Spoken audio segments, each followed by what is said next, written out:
Hi, and welcome back to Crime on the Clarkfork, the true crime podcast where I tell you about big crimes that happen in small places, with each case having occurred in areas with populations of 15,000 or less. My name is Mackenzie Spence, and I am your host. And if you listen on Spotify, as always, if you could turn on those automatic downloads, it will just help the algorithm recommend this show to others that may be interested.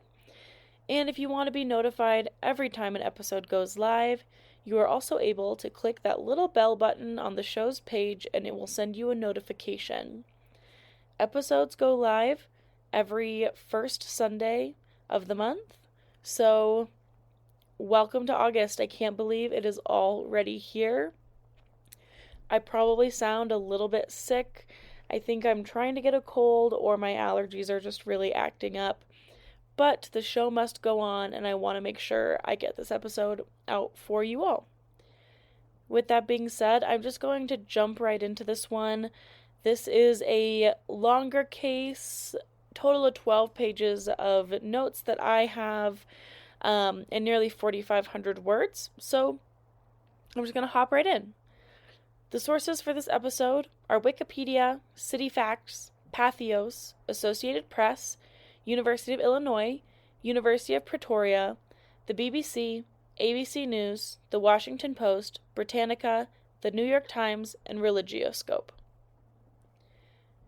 Kunungu, Uganda, 2000. Population, 15,000. On March 17, 2000, a mass murder occurred across southern Uganda. All of those who died were members of the Movement for the Restoration of the Ten Commandments of God, otherwise known as MRTC for short, which is a religious sect that was an offshoot of the Catholic Church. The MRTC was founded in 1989 by Credonia Mwirinde and Joseph Kibwetiri in Uganda. The pair claimed that they had seen visions of the Virgin Mary, and in the recent past, Uganda had experienced the Ugandan Bush War, the AIDS pandemic, and other events that had caused devastation and destruction across the country. Due to this, at the time, many Ugandan residents began to feel bleak and depressed, and not to mention, the Roman Catholic Church was beginning to be clad in scandals, which further left devout Catholics in Uganda to feel unsure and unimpressed with the Church. With all of this happening, many post-Catholic groups began to form in the late 1980s. Due to the distrust and distaste with the Roman Catholic Church, once devout Catholics were turning to these groups and their charismatic, self-declared leaders, and MRTC was one of these groups. While the MRTC was founded in 1989, the earliest origins of the sect can be traced back to 1960 with Credonia's father, Paulo Kashaku. Paulo had claimed that he had had a vision of his dead daughter, Evangelista, and during this vision, his daughter told him that he would one day have visions of heaven, which, in 1988, came true when Paulo saw the Virgin Mary, Saint Joseph, and Jesus Christ. Paulo's daughter, Credonia, had also claimed to have had visions and was involved in a virgin cult prior to founding the MRTC. Prior to her time in the Virgin cult, Credonia had worked as a shopkeeper, a brewer of banana beer, and a prostitute. In 1989, Paulo, Credonia's father, told her to spread her message across the country of Uganda. Credonia took her father's advice, and along with two other women from the Virgin cult, Ursula Kamuhangi and Angela Mugisha, headed off. It was during this trip across Uganda that Credonia eventually met Joseph Kibwetiri, a bipolar man, at a church service. She told him of her visions of the Virgin Mary and that she had experienced them in a cavern near his house in Ramashmere, Uganda. She told Joseph that Mary had instructed her to take him in, which he actually believed, because he also claimed to have seen a vision of the Virgin Mary in 1984. Joseph was a father to 16 children, who were all born from his wife of 40 years, Teresa. He was known as a devout Catholic who was committed to doing good in his community. He was born in 1932 in the region of Kunungu and attended a Catholic primary school, where he actually eventually returned as a teacher. After he was a teacher, he became wealthy and he took a job as a supervisor for the Catholic schools in the region and actually eventually opened a Catholic school himself. After this, he moved into politics and donated some of his land so 2 new Catholic churches were able to be built. Unfortunately, after meeting Credonia and the 2 other women, Joseph began to drastically change from the man that his family and community once knew.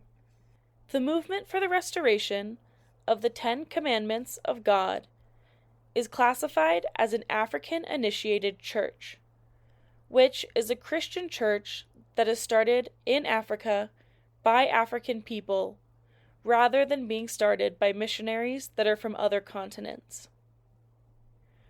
Credonia and Joseph, the founders of the MRTC, claimed to have seen visions of the Virgin Mary, which are also known as Marian apparitions. Due to this, the MRTC had connections with others and other groups who claimed to also have had these visions, which were actually pretty common in Uganda and the surrounding countries during this time. On top of this, many of the leaders of the MRTC were Catholic clergymen. When Credonia and Joseph initially founded the MRTC, they were on a mission to spread the Virgin Mary's communications about the upcoming apocalypse. When one of the members was asked why they left the traditional church to join the MRTC, they stated, and I quote, "We joined the movement as a protest against the Catholic Church. We had good intentions. The church was backsliding, the priests were covered in scandals, and the AIDS scourge was taking its toll on the faithful. The world seemed poised to end." End quote. From this, the group grew rapidly, with members including many that were former Catholic nuns and priests. There was a hierarchy of leadership in the MRTC, with Credonia Murende at the very top. The main belief of the MRTC is that one must obey the 10 Commandments and preach the word of Jesus.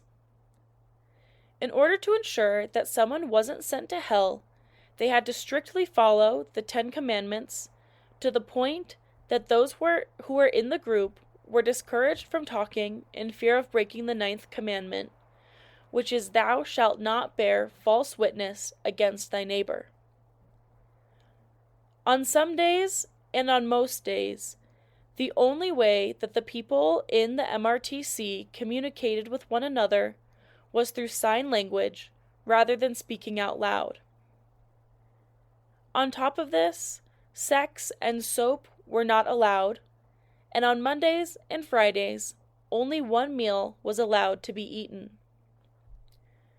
Each day, there were 2 sessions of prayer, one from 3 a.m. to 8 a.m., and the other from 6 p.m. to 10 p.m. Those in this group believed that the AIDS pandemic was a punishment from God because there were people who broke the 6th commandment, "Thou shalt not commit adultery."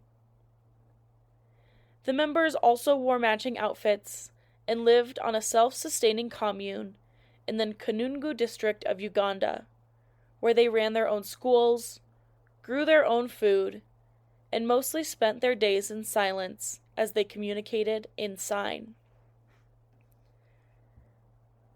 The MRTC was split into 3 different groups. The first group being the newest members, who were required to wear all black clothing.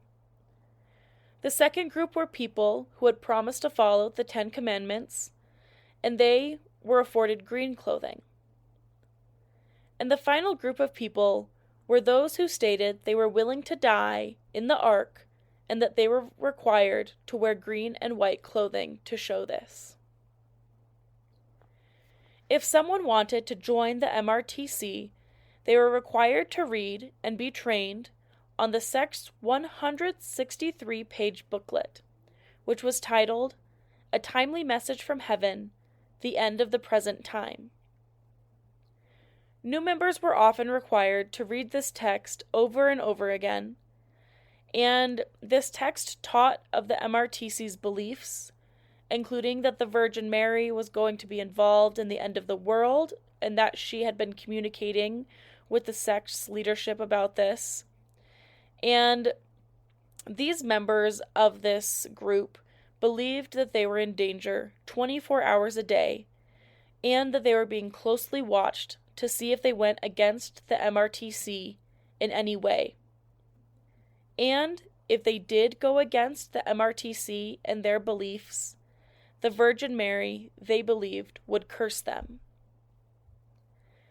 It was not uncommon for followers to be expected to hike through a nearby eucalyptus forest, often hanging onto tufts of grass or rocks to stay on the trail, to get to a rock that the MRTC believed to resemble the Virgin Mary. Finally, this group believed that they were in likeness to Noah's Ark, and that they were a ship of righteousness in a sea of depravity. So, I want to pause and talk about this 163-page booklet for a second, and also talk about what is said inside of it. While I cannot go into everything that was said in this booklet, I can hit on some things that were written within the 16 parts of this text. This booklet is no longer available to the public, so the information I have on it is from different websites and researchers that have read this booklet at some point. So, the booklet states that the only cure to the things that were happening in Uganda was to obey the 10 Commandments, and that humanity itself was tempted away from them by Satan. It also spoke about how alcohol and sex were both under the control of Satan, and other things that were said to be satanic or under Satan's purview included witch doctors, which are common all across the different countries in Africa, but also cats and dogs, and full countries, including Mexico and France. The booklet made sure to mention that the MRTC was not a new religion, but rather, and I quote, "a movement that endeavors to make the people aware of the fact that the commandments of God have been abandoned, and it gives what should be done for their observance." End quote.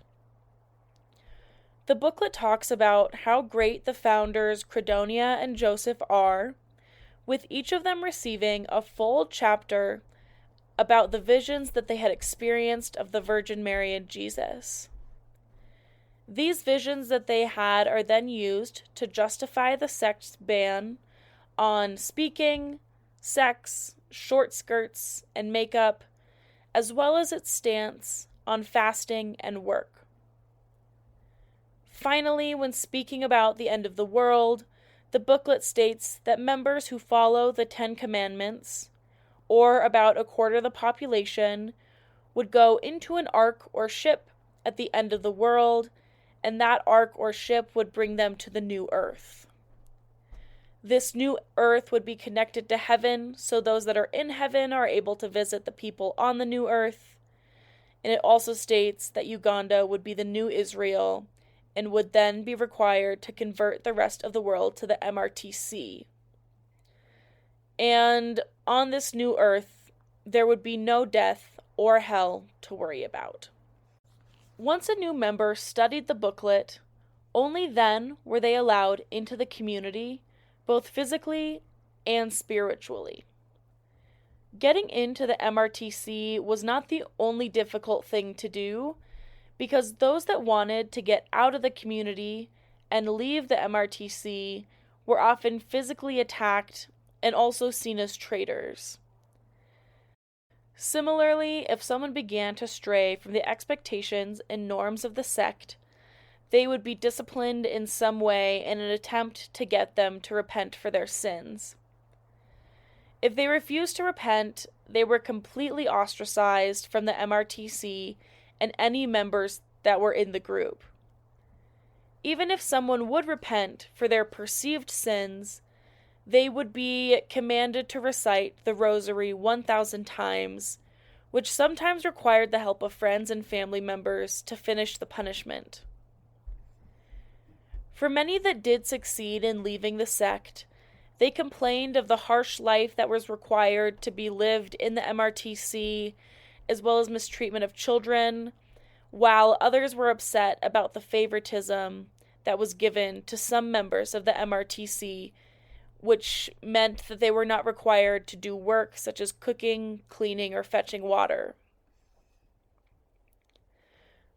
The MRTC truly began to grow in popularity when a man named Dominic Kataribabo joined.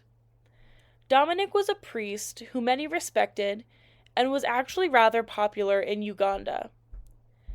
He held a master's degree in religious studies from Los Angeles' Loyola Marymount University in the United States, which gave him more credit and respect than other members of the MRTC. Due to the rapid growth, the leadership knew that they needed more funding and land for the MRTC disciples. At this time, the MRTC and all of the members were actually living on Joseph's family farm.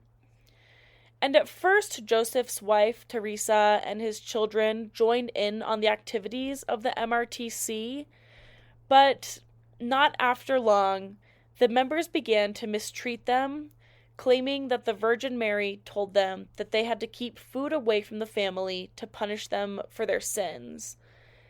And this did not really sit right with Teresa and her oldest children, and due to the rising tension between the members and Joseph's family, Joseph eventually sold his 3 other properties that he owned, as well as his car and his milling machines, to purchase more land for the MRTC, so they could get off of his family farm.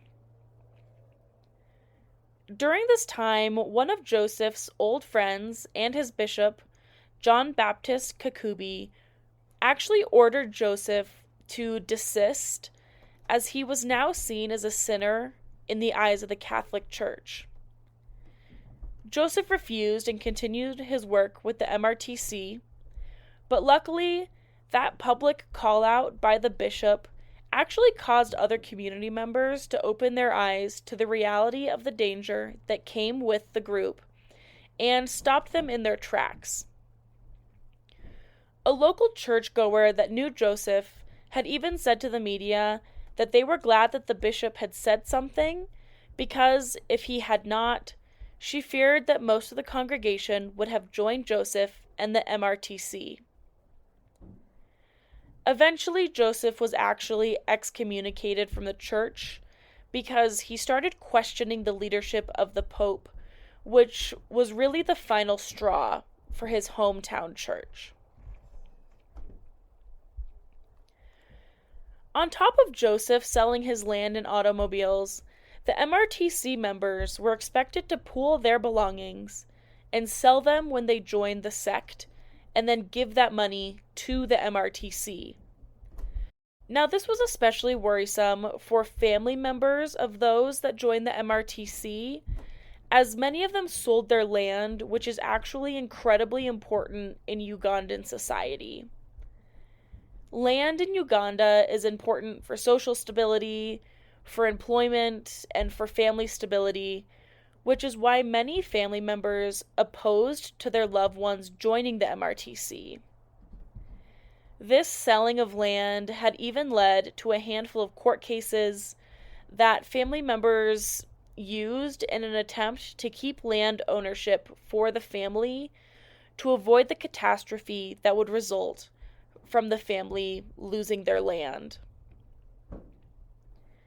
Now, from this money that the MRTC was able to collect from its new members, as well as from the money that they got from Joseph selling his land and his automobiles, they were able to build houses and a primary school for members. But in 1992, the MRTC was actually officially kicked out of Rwashamere, Uganda, by village elders. Because of this, they moved their property to Kunungu, where Credonia's father offered them property for their commune. In October of 1993, the MRTC was actually kicked out of Kunungu by the villagers, but their leave did not last long before they moved back onto their commune. And also in 1993, the primary school that was located on the commune was shut down due to a measles outbreak, but was then eventually reopened. In 1994, one of the higher-ups in the MRTC, named Paul, left, and he took around 70 members with him, which was not a large number to the MRTC, because by 1997, the membership was at nearly 5,000 people. When Paul left with these 70 people, they returned to the Catholic Church, and Paul spoke of his time in the MRTC. He stated that Credonia was the true power in the movement, and that all meetings were chaired by her. Paul said that Joseph was simply there to be a figurehead that imposed a masculine authority over the followers, as well as to enhance the public relations with the community. Then, in 1998, the MRTC was shut down due to their use of child labor, the kidnapping of children, and unsanitary conditions, but was soon allowed to reopen by the government pretty soon after it was shut down. Finally, in 1999, a teenager who was a member of the MRTC was interviewed by a newspaper, and he stated, I quote, "The world ends next year. There is no time to waste. Some of our leaders talk directly to God. Any minute now, when the end comes, every believer who will be at an undisclosed spot will be saved." And after 10 years of existing, the leaders of the MRTC declared to their followers that the world was going to end on December 31st, 1999. This was not a surprise to the followers because there was such a large emphasis placed on the idea of the end times and the apocalypse. They believed that all people in the world would be exterminated and that they would be sent to the new earth. Towards the end of 1999, the members of the MRTC began to become hysterical, and the leadership of the sect told them that they had to confess of all of their sins so they could properly prepare for the end of the world. All of the members' belongings began to be sold for cheap, which included cattle and clothing, and all work in the fields on the communes stopped. The MRTC even started going to members that had left the movement to try and re-recruit them for the end times. Now, as we know, the world did not end on December 31st, 1999, and on January 1st, 2000, when the end of the world did not come, the MRTC began to unravel. Members began to ask questions to Joseph and Credonia as to why the world didn't end, and they wanted their property and money back. Seeing the chaos that was ensuing with their followers, Joseph and Credonia informed the group that the true end was going to occur on March 17th, 2000, stating that the end of the world would come, and I quote, with ceremony and finality, end quote. March approached quickly, and on March 15th, 2000, the MRTC hosted a huge party on the commune in Kunungu to celebrate the building of a new church. At this party, the members roasted 3 bulls to eat and drank 70 crates of soda, which was mostly Coca-Cola. On March 16th, the day before the world was supposed to end, the followers prayed all through the night and the following morning. On March 17th, 2000, all followers of the commune met at the new church building and were then ushered to the old church building, which had been being used as a dining hall. In this old church building, the members began to sing, and they also chanted for several hours. And they were told that there would be 3 days of darkness prior to the start of the new earth. After all members arrived into that old church building on March 17th, a mass murder then occurred. At around 10:30 a.m., an explosion was heard, and the church was immediately engulfed in flames, killing all 530 people in attendance. It wasn't until 12:45 p.m. that the police station in Runkungiri, which was the police headquarters for the area, received a call about the fire. The call came from a police officer in Kambuga, which is the closest police station to Kunungu.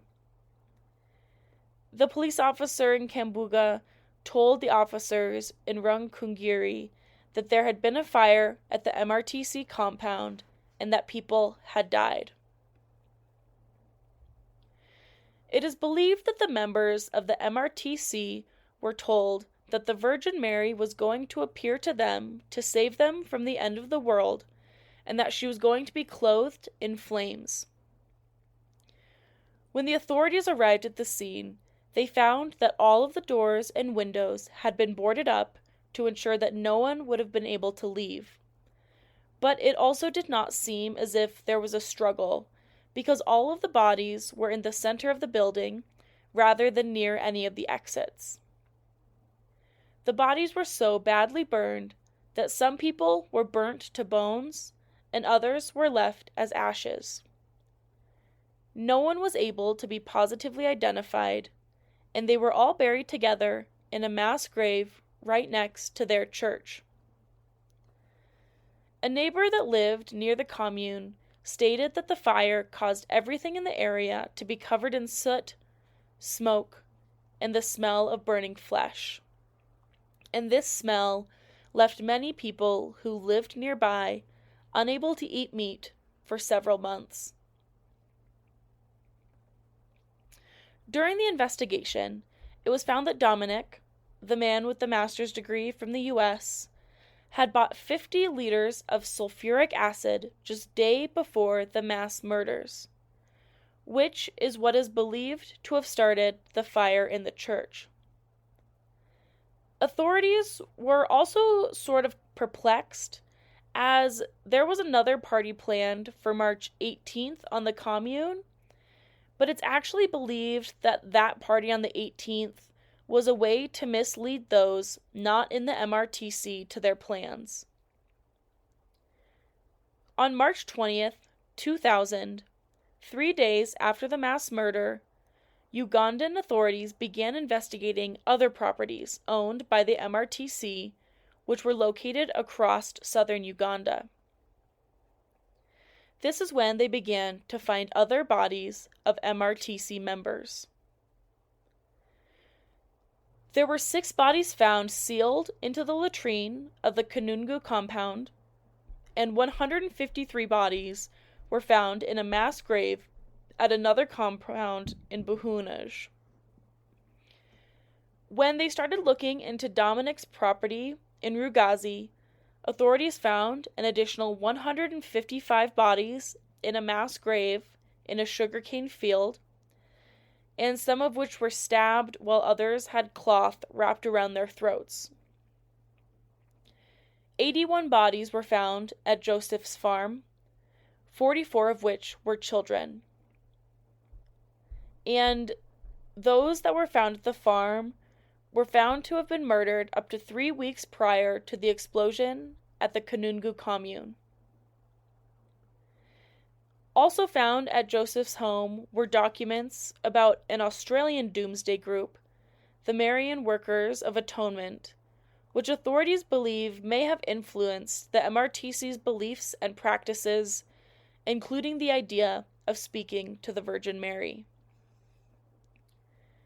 When searching the home of Dominic, 74 bodies were found in a mass grave in the yard, and 28 bodies were found under a concrete floor in his house. Even still, bodies are continuing to be found over the years that are attributed to the MRTC, with most of those who did not die in the fire having been poisoned or strangled. It is believed that the people who were found at different properties belonging to the MRTC were those that began to doubt the leaders and requesting their property and money back after the world didn't end on December 31st, 1999. They were most likely seen as traitors to the MRTC and were then killed by poison or strangulation and murdered prior to the mass murder that occurred on March 17th, 2000. Finally, when authorities were continuing to inspect the rest of the MRTC property in Kunungu, they stumbled upon what appeared to be a dilapidated office building, and when they investigated further, they found 2 more pits in the back of the building that had been used as torture chambers. On top of this, they also found more mass graves where dozens more bodies were found that had died over the past several years prior to the fire.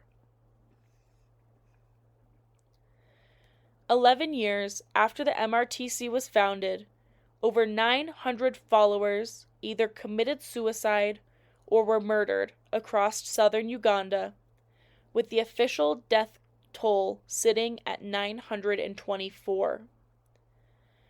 The suspicion surrounding the reasoning behind the mass murder was that the members of the sect began to question the leadership after the world didn't end on December 31st, 1999.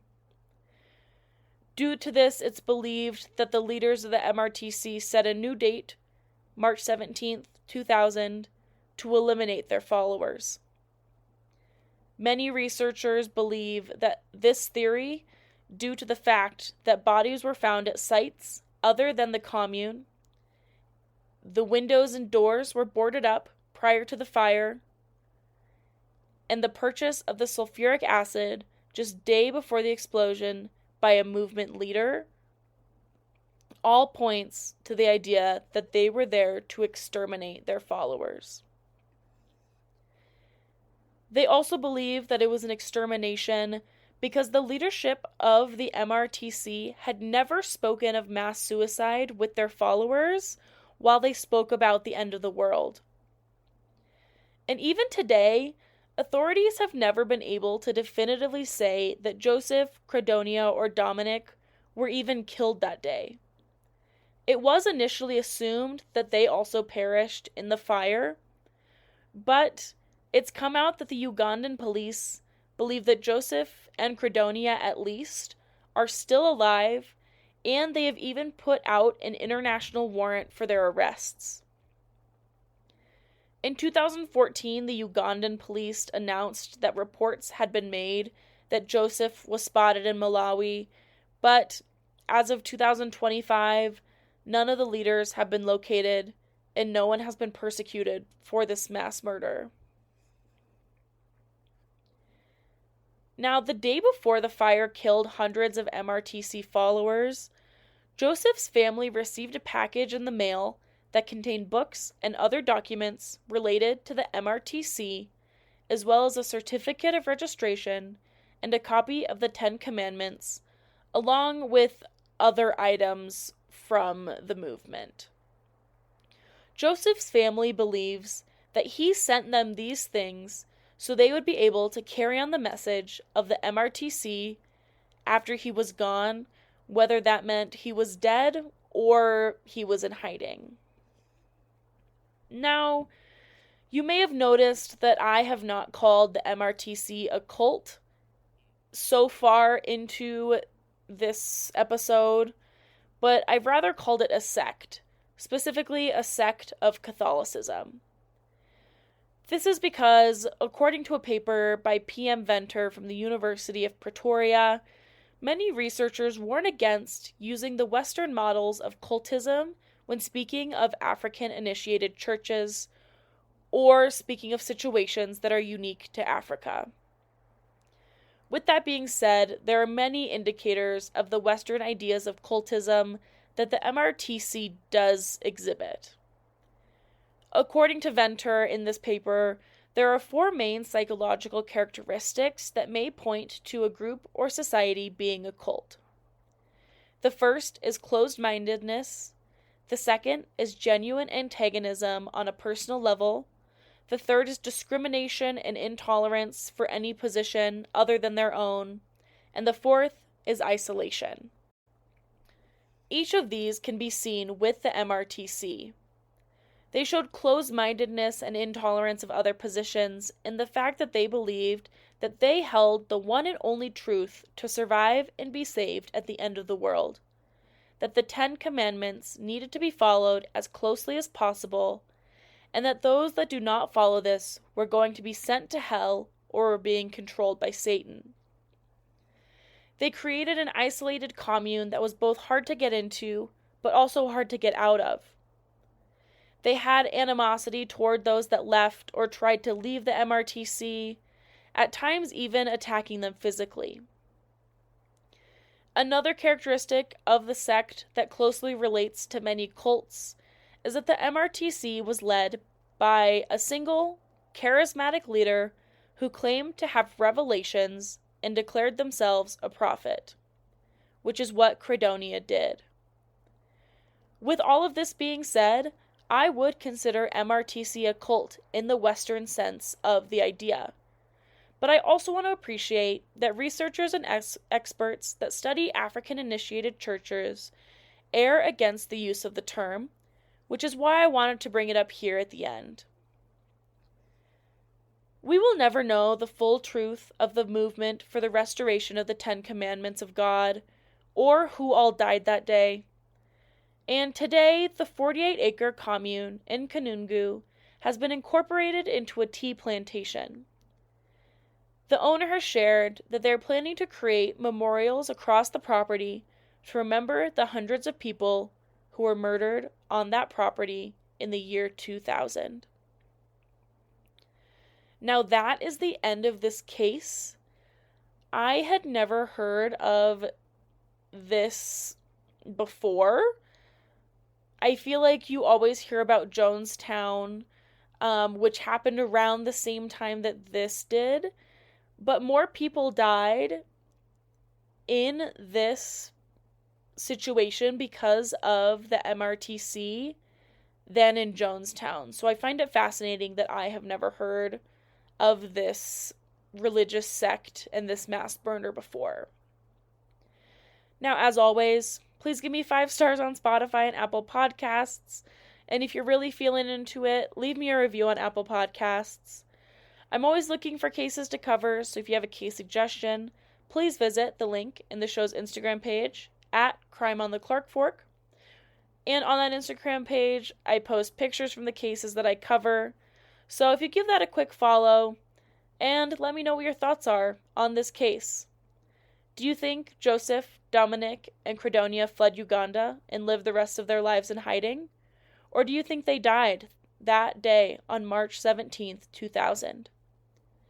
I hope you enjoyed this episode, And as always, I will catch you next time with more big crime in small places.